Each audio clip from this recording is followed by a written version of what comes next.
Good morning साथियों। तो आज हम पढ़ेंगे झारखंड के राष्ट्रीय उद्यान। स्वागत करती हूँ मैं अपने सुपर स्टडी पे आप सबों का। तो झारखंड के राष्ट्रीय उद्यान के बारे में जैसा आप सब जानते होंगे कि झारखंड में जो है कुल 11 वन अभ्यारण्य पाए जाते हैं, वन्य जीव अभ्यारण्य पाए जाते हैं कुल, जिसमें से झारखंड में जो है एक राष्ट्रीय उद्यान है।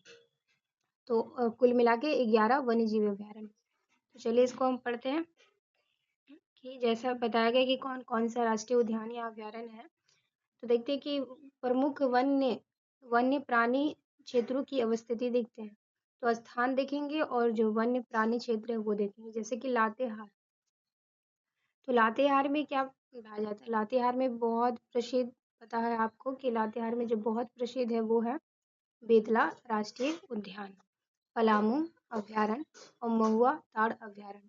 ये सारे जो है लातेहार में पाए जाते हैं। कौन कौन याद रखेंगे कि लातेहार जिला में जो बेतला पाया जाता है जो बाघों के लिए प्रसिद्ध है, पलामू अभ्यारण्य पाया जाता है और महुआ ताड़ जो कि एकमात्र भेड़िया अभ्यारण्य है, महुआ ताड़। तो देखिए मैं आपको याद दिलवाती हूँ, बेतला लातेहार कोई व्यक्ति का जो लातेहार जो महुआ ताड़, अगर कोई महुआ पी लेता है तो वो लातेहार लात उसका ठीक से नहीं चल पाता, डगमग करता है। इसे याद रखें, महुआ ताड़ कहाँ है? लातेहार में। बेतला राष्ट्रीय उद्यान कहाँ है? लातेहार में। पलामू जो अभ्यारण्य है लातेहार में। उम्मीद करती हूँ आपको याद हो गया। आगे बढ़ते हैं, अब आते हैं चतरा पे। तो देखते हैं चतरा में क्या है कि चतरा में जो है लवालोंग अभ्यारण्य है। क्या है? लवालोंग अभ्यारण्य है। चतरा में लवालोंग अभ्यारण्य है, पता होगा। हजारीबाग में देखते हैं तो हजारीबाग में हजारीबाग अभ्यारण्य, बेहद ईजी याद करना है। हजारीबाग में हजारीबाग अभ्यारण्य। आगे देखते हैं कोडरमा। कोडरमा में क्या है? तो कोडरमा में कोडरमा अभ्यारण्य। कोडरमा में कोडरमा अभ्यारण्य तो याद होगा ही है, पर साथ ही याद रखेंगे कि गौतम गौतम जो बुद्ध है वो अभ्यारण्य कोडरमा में है। कैसे याद रखेंगे? देखिए कोडरमा, कोडरमा बोलते हैं, आप डरो मत, डरो मत, क्योंकि गौतम बुद्ध तुम्हारे साथ है। इसीलिए कोडरमा में याद रखेंगे गौतम बुद्ध उसके साथ थे, इसीलिए कोडरमा में डर नहीं रहा था। याद रखिए कोडरमा में क्या क्या है? कोडरमा अभ्यारण्य और गौतम बुद्ध अभ्यारण्य। आगे देखते हैं गिरिडीह में। गिरिडीह में पता होगा कि पारसनाथ जो अभ्यारण्य है वो गिरिडीह में है। पारस जो सबसे ऊंचा यहाँ का पर्वत है वो झारखंड का पारसनाथ जो है गिरिडीह में स्थित है। तो पारसनाथ अभ्यारण्य भी गिरिडीह में स्थित है, इसे याद कर लेंगे। फिर चलते हैं धनबाद। धनबाद में देखते हैं क्या है? तोपचाची अभ्यारण्य। तोपचाची झील भी है धनबाद में। तो तोपचाची जो अभ्यारण्य है, तोपचाची वो कहाँ है? धनबाद में है। याद रखेंगे धनबाद में तोपचाची है। पूर्वी सिंहभूम में आते हैं तो पूर्वी सिंहभूम बेहद फेमस है दलमा अभ्यारण्य के लिए, जिसमें हाथी पाया जाता है। तो पूर्वी सिंहभूम में दलमा अभ्यारण्य है, याद रख लें। गुमला में देखते हैं तो गुमला में जो है वो पालकोट अभ्यारण्य है। क्या है? पालकोट अभ्यारण्य गुमला में है। पालकोट अभ्यारण्य गुमला में है। इसको इस तरह से याद रखेंगे कि कोई पाल कोट पहन के गया था गुमला में और गुम हो गया। इसे याद रखेंगे। पालकोट अभ्यारण्य कहाँ है? गुमला में। कहाँ है? गुमला में पालकोट अभ्यारण्य। फिर देखते हैं क्या है? साहेबगंज दिया हुआ। तो साहेबगंज उधवा झील पक्षी विहार, जिसे 2025 में रामसर स्थल में शामिल किया गया है। तो याद रखेंगे कि साहेबगंज जो है वो रामसर स्थल है। अच्छा ठीक है, साहेबगंज जो है वो उधवा झील जो पक्षी विहार है वो साहेबगंज में। बस इतना याद रखेंगे। उम्मीद करती हूँ आपको याद हो गया होगा अभी सारे। और जो इम्पोर्टेंट है और भी हम देखते हैं, ये सारे याद होगा कि लातेहार, बेतला, पलामू अभ्यारण्य, महुआ ताड़ लातेहार में, लावालौंग चतरा में, हजारीबाग अभ्यारण्य हजारीबाग में, कोडरमा और गौतम बुद्ध अभ्यारण्य कोडरमा में, पारसनाथ अभ्यारण्य गिरिडीह में, तोपचाची अभ्यारण्य धनबाद में, दलमा अभ्यारण्य पूर्वी सिंहभूम में और गुमला में पालकोट अभ्यारण्य, याद रख लें गुमला में पालकोट अभ्यारण्य। और उधवा पक्षी झील जो हजारीबाग बोल रही हूँ, साहेबगंज में उधवा झील पक्षी विहार है। आगे बढ़ते हैं, बेतला के बारे में थोड़ा सा डिस्कशन कर लेते हैं क्योंकि एग्जाम में बार बार इससे क्वेश्चन रहता है।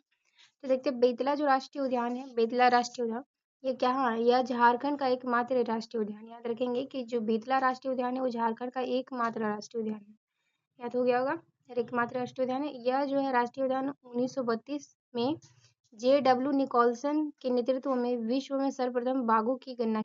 कहने का मतलब ये है कि यहाँ जो है 1932 में JW निकोलसन के नेतृत्व में सर्वप्रथम बाघों की गणना की गई थी। तो इसकी विशेषता ये है।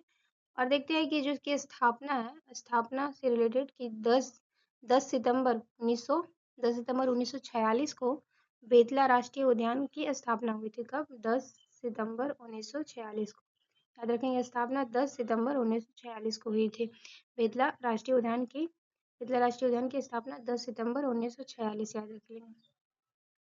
ठीक है, आगे हम बढ़ते हैं।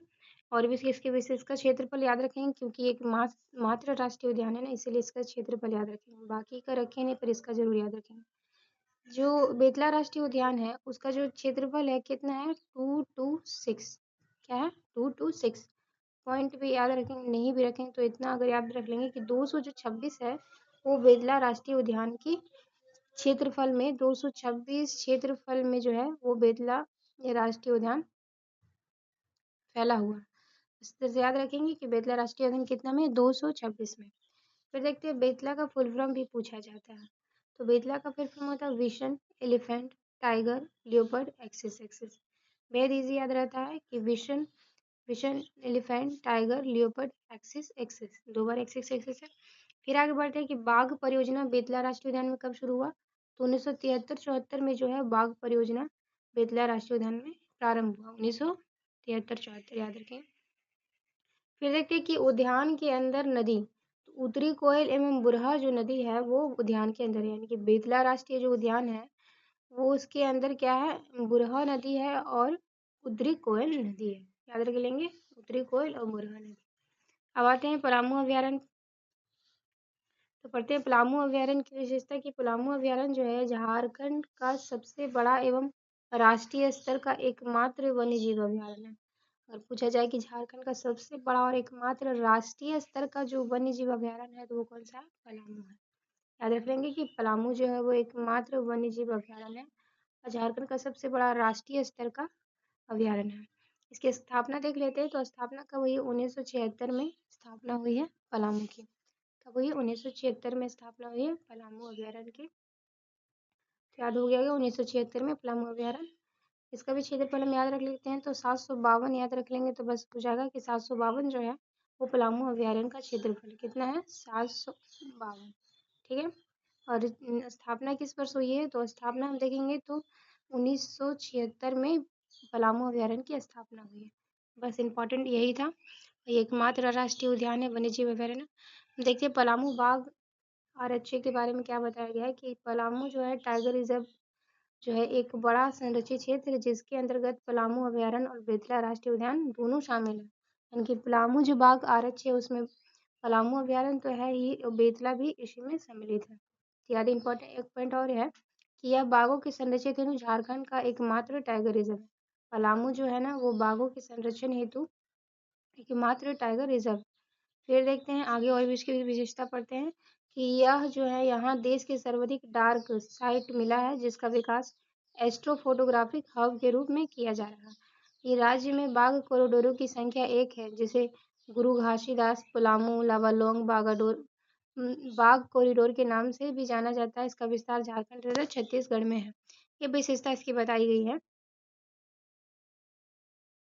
और आगे देखते हैं कि क्या बताया गया कि पलामू जो है पलामू वेग संरक्षण फाउंडेशन का गठन 2014 के एक ट्रस्ट के रूप में किया गया था। वेग जो दिया हुआ इसका मतलब ये बाघ ही होता है। तो पलामू बाघ जो संरक्षण फाउंडेशन है वो 2014 में एक ट्रस्ट के रूप में किया गया था इसका। फिर देखते हैं जो पलामू आरक्ष थे पलामू बाघ, जैसे हम लोग यहाँ लिखे थे कि ये पलामू बाघ आरक्ष इसकी स्थापना कब हुई है? पलामू बाघ आरक्ष की स्थापना कब हुई है? ये पलामू बाघ आरक्षी में याद रखेंगे बेतला और पलामू वन्यजीव अभ्यारण्य दोनों सम्मिलित है। तो इसकी स्थापना कब हुई? 1973 में हुई है। प्रोजेक्ट टाइगर के तहत स्थापित किया गया है क्या? पलामू बाघ आरक्षी कब हुई है? 1973 में हुई है। और जो टाइगर प्रोजेक्ट आया था 1973 में उसी के तहत जो है 1973 में पलामू बाघ आरक्षी की स्थापना हुई है। जिसका विस्तार है नहीं भी याद रखेंगे तो चलेगा। 1130 में 1130 वर्ग किलोमीटर में इसकी स्थापना मतलब वर्ग में क्षेत्र में फैला हुआ क्या? पलामू बाघ आरक्ष। तो याद रख लेंगे स्थापना 1973 याद रख लेंगे और इतने क्षेत्र में फैला हुआ। आगे बढ़े तो आगे और भी विशेषता हम पढ़ने वाले हैं जैसे कि हम जानेंगे बाकी जो वन्य जीव अभ्यारण्य है उनको भी हम एक बार देख लेंगे। तो फटाफट देखते हैं। जैसे कि आपको पता होगा कि दलमा, जैसे अभी हम लोग ने देखा था कि दलमा कहाँ था? पूर्वी सिंहभूम में। इसको हम लोग और भी इसकी विशेषता जान लेते हैं कि दलमा जो अभयारण्य है, इसकी स्थापना कब हुई है? 1976 में हुई। कब हुई है? 1976 में हुई है। और इसको ये वाला याद रख लेंगे क्योंकि प्रीवियस ईयर में मैंने देखा था, पूछा हुआ था। कितना होता है दलमा का जो क्षेत्रफल है? 193। इसी तरह से पूछा हुआ था, 193। पॉइंट में नहीं पूछा हुआ था, तो याद रख लेंगे 193 जो है वो क्या है? दलमा अभयारण्य का क्षेत्रफल में फैला हुआ है। कब स्थापना हुई? 1976 में हुई है। और आगे बढ़ते इसकी विशेषता में कि दलमा अभयारण्य जो 1992 में हाथी परियोजना प्रारंभ की गई थी। दलमा अभयारण्य में 1992 में हाथी परियोजना प्रारंभ की गई थी। और इसके मध्य में स्वर्ण रेखा नदी गुजरती है। यानी कि दलमा अभयारण्य से जो है स्वर्ण रेखा नदी गुजरती है। अभी क्वेश्चन बन सकता है कि दलमा अभयारण्य से कौन सी नदी गुजरती है, तो याद रख लेंगे कि स्वर्ण रेखा नदी गुजरती है। और 1992 में यहाँ हाथी परियोजना प्रारंभ किया गया था। और देखते हैं दलमा अभयारण्य की स्थापना 1976 में हुई थी। 76 कैसे याद रखेंगे वो मैं आपको आगे बताऊंगी। चलिए आगे बढ़ते हैं। महुआ टाड़ा अभयारण्य जो कि लातेहार में अभी हम लोगों ने देखा था, इसकी बस स्थापना 1976 में ही। इसका एरिया नहीं भी याद रखेंगे तो कोई इंपॉर्टेंट नहीं है, पर 63 याद रखना कोई बड़ी बात नहीं है। ठीक है, तो देख लेंगे कि जो महुआ टाड़ा अभयारण्य 1976 में स्थापना हुई, ये भारत का पहला एकमात्र भेड़िया अभयारण्य है। उस समय भी मैंने कहा था यह अभयारण्य भेड़िया प्रजाति के संरक्षण के लिए प्रसिद्ध है। महुआ टाड़ा अभयारण्य याद रख लेंगे, एकमात्र भेड़िया अभयारण्य है और भेड़िया प्रजाति के जो संरक्षण के लिए जो है ये प्रसिद्ध माना जाता है। ठीक है, तो 1976 इसकी स्थापना याद रख लेंगे। फिर आते हैं हम हजारीबाग अभयारण्य। इसकी भी स्थापना 1976 में हुई है। ये सब इसका याद रखना जरूरी नहीं है, जिसको इंपॉर्टेंट है वो मैंने बता दिया है। मैं प्रीवियस स्टोरी के सारे क्वेश्चन देख चुकी हूँ। हजारीबाग अभयारण्य देखेंगे तो 1976 में हुआ। फिर आगे देखते हैं गौतम बुद्ध अभयारण्य। जैसे हम लोग देखा था कि गौतम बुद्ध अभयारण्य कहाँ था? कोडरमा में था ना? कोडरमा में। अभी हम लोग थोड़ा देर पहले आगे पढ़ते हुए हैं कि कोडरमा में गौतम बुद्ध अभयारण्य था। और इसकी भी स्थापना कब हुई है? 1976 में हुई है। याद रख लेंगे 1976 में हुई है। और ये जो है 121 मतलब कि किलोमीटर में फैला हुआ। तो देखिए 1976 क्षेत्र कैसे हम याद रखेंगे? जैसे कि हम यहाँ पे देखते हैं गौतम बुद्ध, तो मान लेते हैं बुद्ध से हम मान लेते हैं कि कोई बूढ़ा है। सिर्फ मैं रिलेट कर रही हूँ, आप सीरियस नहीं लीजिएगा। रिलेट करके मैं बताना चाहती हूँ कि गौतम बुद्ध मतलब कि कोई बूढ़ा है। ठीक, बूढ़ा जो है गौतम बुद्ध वो 76 वर्ष का है। कितना का है? 76 वर्ष का है। 76 साल का हो गया है बूढ़ा। पर उसको जो है पेंशन मिलता है। पेंशन आपको पता होगा कि आजकल सब बूढ़ा लोग को पेंशन मिलता है। पेंशन कितना मिलता है? तो पेंशन उसको मिलता है 1000 रुपया। क्या मिलता है? 1000 रुपया। इसे हजारीबाग याद रखेंगे। है कितना? वो 76 साल का है। वो 76 साल का ही है। 76 साल का है। और गौतम बुद्ध जो है 76 साल का, ऐसे याद रख लें। और 76 वर्ष का ही है, पर उसको 1000 रुपया क्या मिलता है? पेंशन मिलता है। जैसे मैंने अभी बताया पेंशन मिलता है। ठीक है, जो पेंशन मिलता है 1000 रुपये ना, उससे क्या करता है? वो महुआ पीता है। क्या पीता है? महुआ पीता है। और है कितना? 76 वर्ष का। याद करते जाएंगे। फिर महुआ पीता है। महुआ जब पी लेता है ना, तो क्या करता है? दलमलाते रहता है, मतलब हिलते डोलते रहता है।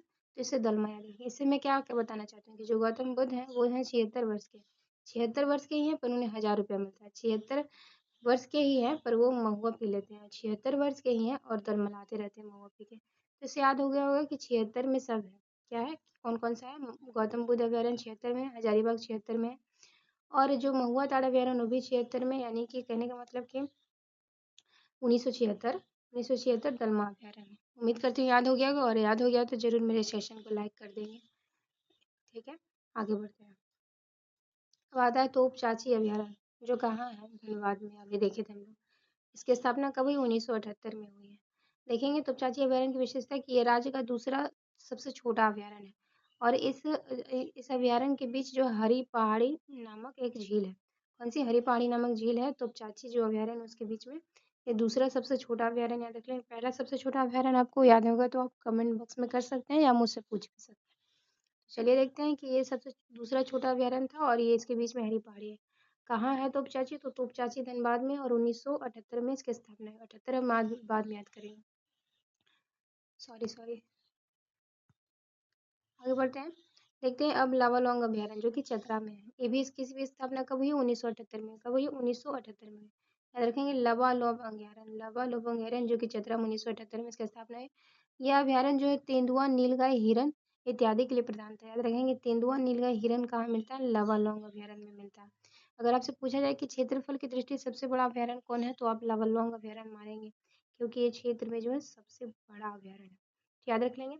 तो इस दोनों की स्थापना कैसे याद है? 78 में दोनों है। क्या? तोप चाची और लावा लौंग। तो देखिए मैं बताती हूँ। मेरी है चाची। ठीक, उम्र उनका क्या हो गया है, तो मेरी जो चाची हैं उनकी उम्र कितनी है, 78 वर्ष है। इसे हम 1978 याद रखेंगे कि 78 वर्ष की मेरी चाची हैं। तोप चाची, चाची जो है मेरी कितने की है, तो 78 वर्ष की, तो 1978 याद रख लेंगे। तोप चाची का स्थापना कब हुई, 1978 में। और फिर देखते हैं लावालौंग जो है, लावालौंग जो मेरी चाची है ना, चाची बड़ा लबर लबर करते रहेगी एकदम, लावालौंग, इससे याद लावालौंग, तो लबर लबर करती रहती है कितना, 78 साल की, इतना बुजुर्ग हुई फिर भी दिमाग नहीं है। फिर देखते हैं, तो तोप चाची याद रखेंगे 1978, और लावालौंग भी 1978। उम्मीद करती हूँ याद हो गया होगा। अगर याद हो गया तो जरूर सेशन को लाइक करते जाएंगे। अब देखते हैं पारसनाथ अभयारण्य, जो कि 1984 इसकी स्थापना, इसकी कोई विशेषता नहीं है, बस 1984 याद रख लेंगे। देखिए पारसनाथ पहाड़ी हम घूमने जाते हैं ना, बहुत सीढ़ी है, बहुत सीढ़ी है, चढ़ के जाना पड़ता है। तो देखिए जो सीढ़ी की संख्या है ना, मान के चलिए कि 84 है, 84 तरह का सीढ़ी चढ़े हैं तब जाके हम पारसनाथ पहुँचे। कहाँ पहुँचे, पारसनाथ पहुँचे।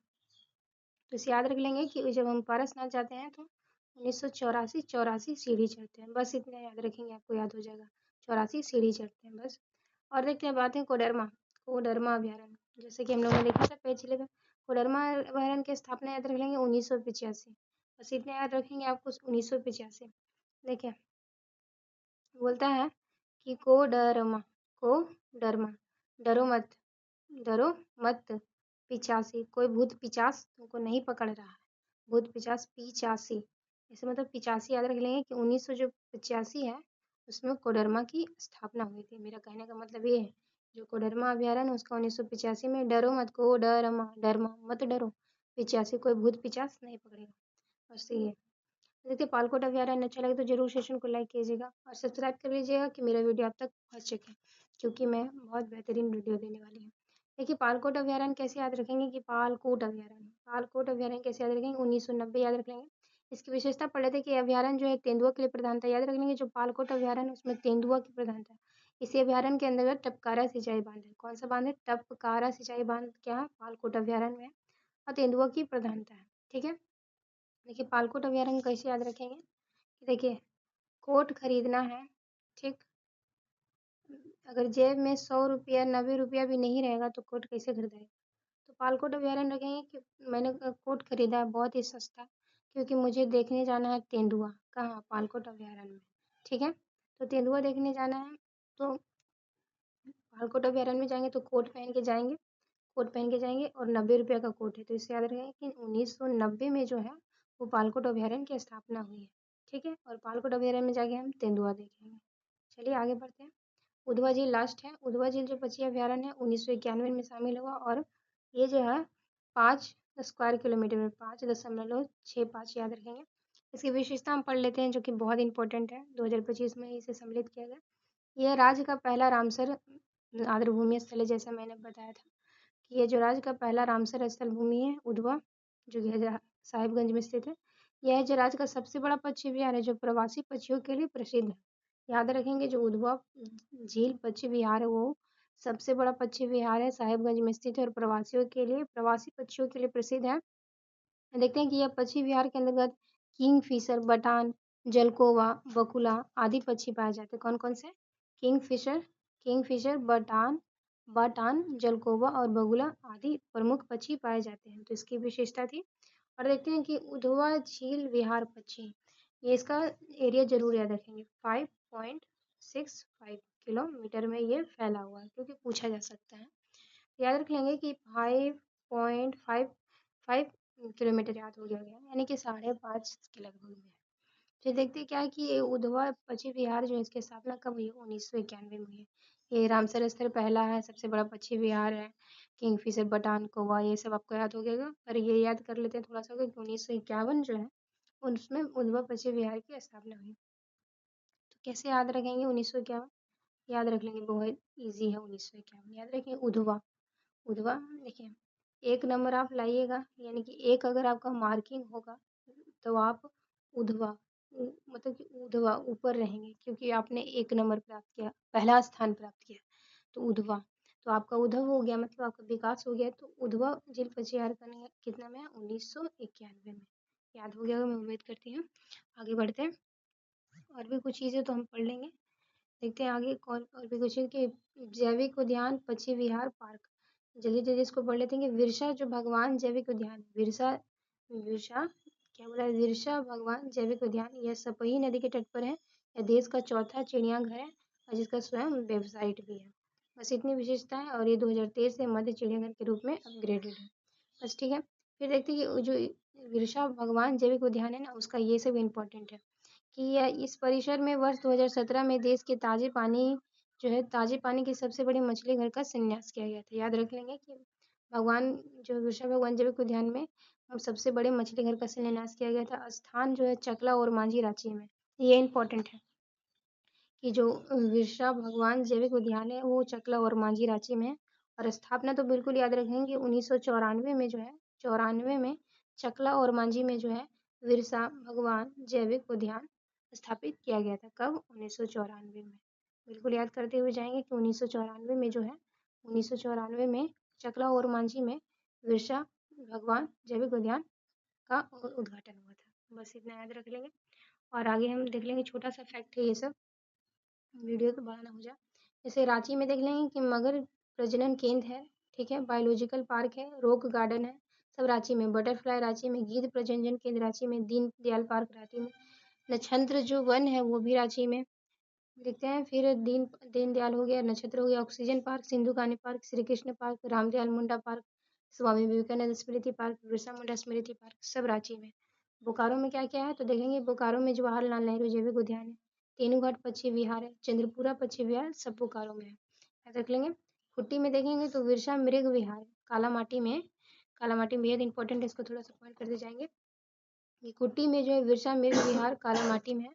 और हिरन प्रजनन हेतु प्राकृतिक आवास क्या है? हिरन प्रजनन हेतु प्राकृतिक आवास से सांभर और चीतल का भी प्रजनन संरक्षण यहाँ होता है खुट्टी में। याद रखेंगे कि कालामाटी विरसा मृग विहार खुट्टी में है और ये सब हिरन प्रजनन करता है। सांभर चीतल ये सब प्रजनन केंद्र है, ठीक है।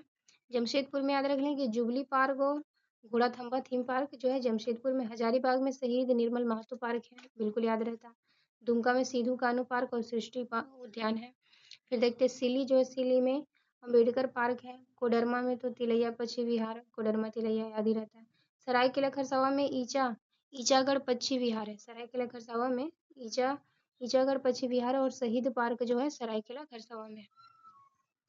और देख लेते हैं साहिबगंज में कि राजमहल जीवाश्म अभ्यारण्य है और बीरबल साहनी जीवाश्म अभ्यारण्य है। यहाँ देखेंगे राजमहल जीवाश्म और बीरबल साहनी जीवाश्म अभ्यारण्य। और पूर्वी सिंहभूम में देखें तो विहंग पक्षी विहार है जो राज्य का दूसरा सबसे बड़ा पक्षी विहार है। विहंग पक्षी विहार राज्य का दूसरा सबसे पक्षी विहार है और कहाँ है? पूर्वी सिंह में। तो ये मेरा छोटा सा सेशन था। अच्छा लगे तो जरूर लाइक कर दीजिएगा साथियों।